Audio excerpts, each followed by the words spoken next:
Hello and welcome to Tim Farmer's Country Kitchen. We went around the world in Kentucky on a little adventure, a food adventure. You know what? This is kind of an interesting show. Now we're stuck inside because the weather's bad, and it seems like the last couple times it has been. We're going to get back outside very shortly, trust me. We got to visit with the animals. Last time we said that, it started raining and we couldn't do that. Right. So we got to catch up. Everybody's doing well. Yes, got babies coming out our ears. Yeah, we do. Too many. But let me tell you how this show's going to pan out. Okay. The other night, you and I were hungry. Right. Okay.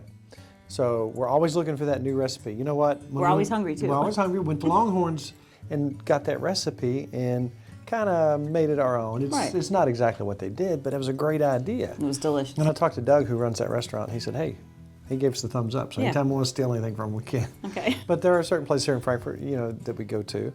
And we were really in the mood for something good. So we stopped by Serafini's. Now, Serafini's has been kind of the place to go in Frankfurt for, I think, since early 2000s. Really? So they have a really good chef down there. So we sat down and we were trying to determine what to eat. They read us the specials. They had seafood. And you had Scallops, always. if there's any kind of scallops, she's going to take that. I was kind of torn. They had some shrimp that night, and we were on a seafood kick. Right. But I kept looking and seeing this thing called Vito's sausage. You love sausage. Carbonara. Yeah. Okay, and I keep wanting to say carbonaro because there's a new show on called Carbonaro. That's a funny show. Carbonara sauce, which is a really tasty, cheesy, eggy, yummy sauce. But every now and then, you taste something that's a little bit different. I ordered it. I got the plate, and it was a very delicious looking plate. I saw the sausage, went immediately for the sausage, popped it in my mouth, and it was like, pow. It was beautiful. You were so happy. Now, I said, what's the story on this? And he said, they're right out of Versailles, right here close. Versailles, Kentucky. You gotta be kidding me, because it tasted so authentic, so Italian. So you got on your phone. So the next morning, I went up to the office, got on the phone, got a hold of Renee, and we started this whole process and found out about a Vito's. Now, this whole thing went round the circle, and we went on this little journey just off of one product. Then I found out, as we progress, that the chef who made it was very happy to give us this recipe and had already put it in the State Journal in Frankfurt and said, hey, here's what we do. And it's a very simple recipe. Now, just a little while ago, I have to admit, you noticed there should be 2 more there? Yeah, they're missing. I put that on the grill. I'm telling you what. You liked it, didn't you? It's delicious. I don't know. There's something in there. And there's the robust and there's the mild that I could almost eat it raw, but it probably shouldn't. Don't do it. Now, one thing I like is the fact that it's frozen. Right. Therefore, you don't have to put a bunch of preservatives in it. And when you look at the list of ingredients on the thing, I like it to be as natural as it can. Right. Well, that's the case with this. So tonight we're going to make that recipe, but first, let's take a path. First of all, we're going to visit with the people who make this particular sausage. We're going to visit with Renee. She's going to tell us about the family story that goes back 150 years. Wow. And it tastes authentic. Right. It has that taste good, to it. something good. But we got to go get the product too. We're going to find out that there's some greens and tomatoes and stuff out there that's from Kentucky being grown right now. Then we're going to actually go down and talk to the chef that came up with this recipe, who shared it with us and shared it with the world. So let's take a little trip and we'll be back here to make this very simple recipe in just a little bit. Now, you know what? I like me a good salad. I do too. And the salad would be a perfect salad with Kentucky greens. Yum. But you know what? Here lately, I started looking at the ingredients for some of my favorite secret indulgences, which is ranch dressing. Could you drink? Yeah. I could drink a bottle of ranch dressing. I dip everything in ranch. Okay, a tablespoon can have up to 250 calories. A tablespoon. Wow, so I shouldn't dip my fries in that. Well, shh. Okay. Don't tell all the secrets. So, you know, you think about that. If you got a big salad and you think, okay, hey, I'm being healthy. I'm going on a diet here and I'm going to the buffet and I'm going to build this huge salad. And you think about, okay, I'm going to put this much ranch and that much ranch. And you go 3,000 calories of ranch. So you each dip, so you can have 1,000 calories in no time in dressing. Yeah. So as we get older, you know, once we passed 30 last year, we really started taking care of now that we're 31. We're trying to take care of ourselves. But you know what? I have found something recently. You know, your grandfather, what did he have on his salad every time? Oil and vinegar, that's it. Oil and vinegar. So we found this particular olive oil, and this fella is from Maysville. We're going to find out more about him very shortly up in my little stomping grounds. Yeah. Now, there's like maybe 100 calories in this, but it's the good kind of fat. Very little fat, but it's the Right. good kind. Balsamic vinegar. Vinegar, they're finding out, has all kinds of wonderful medicinal values. 10 calories. So you can go, drizzle it how you like it and make your own salad. But I really thought it was going to be bland the other night. It was good. It was delicious. So we're gonna be healthy on the salad and kind of bad on the main. Okay. This is all natural stuff. It's okay. Okay. All right. All right, let's get started on this because I'm starving, you're starving. And I actually have Tim's recipe right here, which I'm going to follow. And we have some vetoes, the ones that I didn't eat on the grill. Okay. Well, we have some And left. this is the robust. Now you could use the mild if you don't want it. And this is not enough to really light you up, but it does have some Yeah. spice to it, and it's really good. These are some Kentucky mushrooms. We just found those at the store. And we're going to cut those up into, reasonable slices? size slices. Like that? Yep, perfect.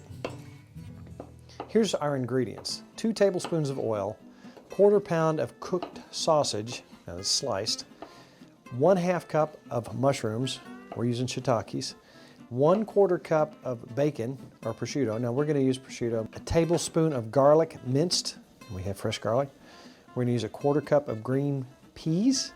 Now if they're frozen, I talked to Tim, which we have, they hold up a little bit better.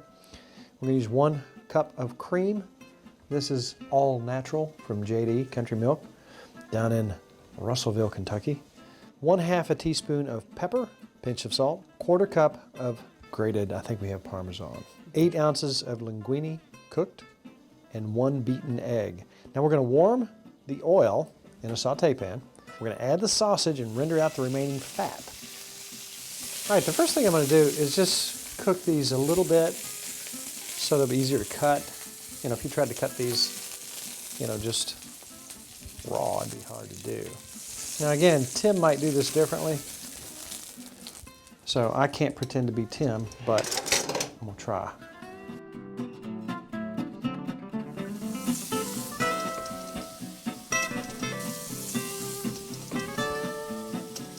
All right, so you've diced our garlic. We're gonna put our mushrooms. I've reduced the heat. Man, doesn't that Yum. Those smell mushrooms good. look amazing.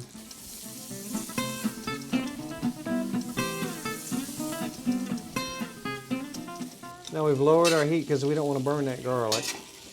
We're just going to cook this down till the mushrooms soften up a bit and the garlic is nice and toasted. Now I like to cook in cast iron a lot, and this is actually a large pan right here that they have. It's Nice pan. It's not the big, huge cast iron stuff, but it's better for this type of stuff in the Right. kitchen. All right, at this point, we want everything to come together at the same time. I'm going to go ahead and I'll have you drop some linguine in there. And if How much you want of that? Oh, about 8 ounces, enough for us. Maybe a little bit more. Let's go half of it. How about Right. that? All right, now our garlic is toasted, not burnt. We'll come back with our cup of cream.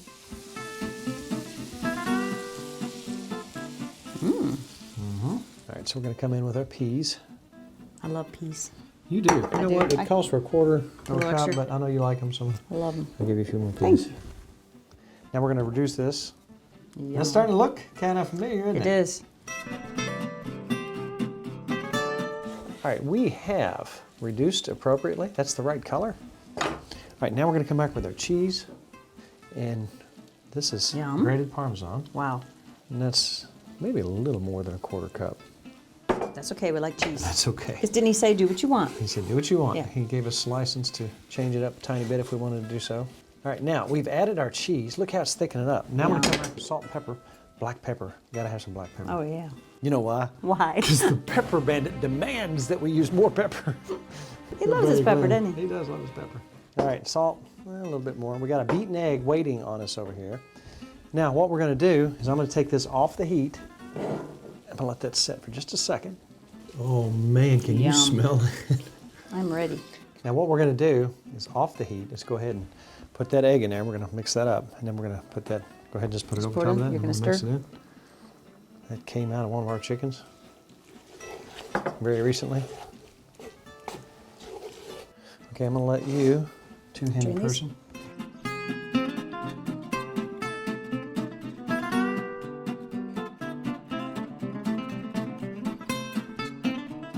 Oh my, look at that. Yum. Now I think his presentation was prettier, but look at that. Looks pretty good to me. What do you think? Good? Oh, yeah. Now, that was probably one of the simplest recipes we've done, but we already know what this tastes like. So we shouldn't eat it? We shouldn't eat it. Let's just look at it for a minute. Okay. Let's look at the beauty. It is beautiful. And the smell. You know what? This is so easy to do with a minimal amount of ingredients, and you have this wonderful, authentic sausage here. That sauce is amazing. Wow. 150-year-old recipe. Now, if you want a more beautiful and probably slightly better version of this, go try Chef Tim's. Yeah, he makes it look, Serafina's makes it sausage. really But good. you know what? This is a pretty good second rate. Those flavors just keep coming out and keep coming out and keep coming out. That's robust, as they say, that I can't place. I can't put my finger on. That's a great thing about a family recipe. I don't want to know everything. Right. That's a great secret. And speaking of something that's not a great secret, everybody knows about it, but if you don't, you need to find out about Tim Farmer's Country Kitchen Facebook page and like it. Also, timfarmerscountrykitchen.com if you missed a recipe or some visits we've had with the grandchildren, That's right. who we're about due for another visit. They're coming in July, I think. We haven't seen the critters because every time we're shooting, it seems like it's raining. Right. Or And they're getting big. dismal out. I They're can't even getting- pick those dogs up anymore. They're as big as their parents. Good weather, really good weather's right around the corner. Yes. And the puppies are not. They're not tiny. puppies Like you say, anymore. they're not tiny anymore. You know what? This has been a fun show. It just goes to show you how setting down and eating a meal, something as simple as that, you taste something, you see something, you track it down, there's a story behind Right. it. Is it not cool that is what we're neat. eating right now is a 150-year-old recipe that Vito's grandmother made in the old country? It's written for sales. Right in It's really Versailles, neat. they're still holding that tradition. And then we go to eat out, we find the story, we go on a search. It seems like a lot of work for a meal, but was man, worth oh it. man, that's the great thing about food. There's a story behind it. Right. One more opportunity I don't want to miss is to eat this before it gets That's right. cold. So we'll now close with, it's all about Good times. good friends. Good eats.